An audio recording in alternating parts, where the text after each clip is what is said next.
Hektor! Orhan yalnız değil.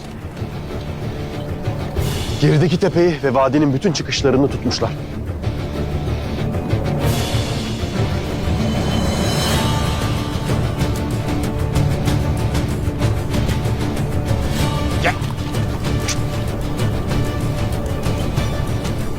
Bizi yormak istemedin, ayaklarınla kendi ölümüne geldin demek Orhan.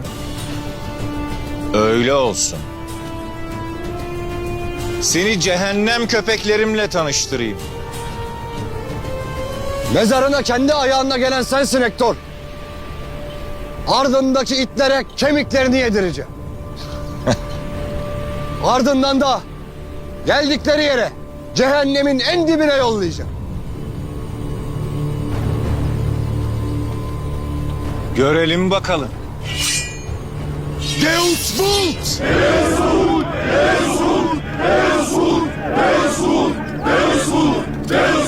Bugün burada kopacak olan savaş sadece iki ordunun savaşı değildir. İki ayrı cihanın hak ile batılın savaşıdır. Allahu Ekber! Allahu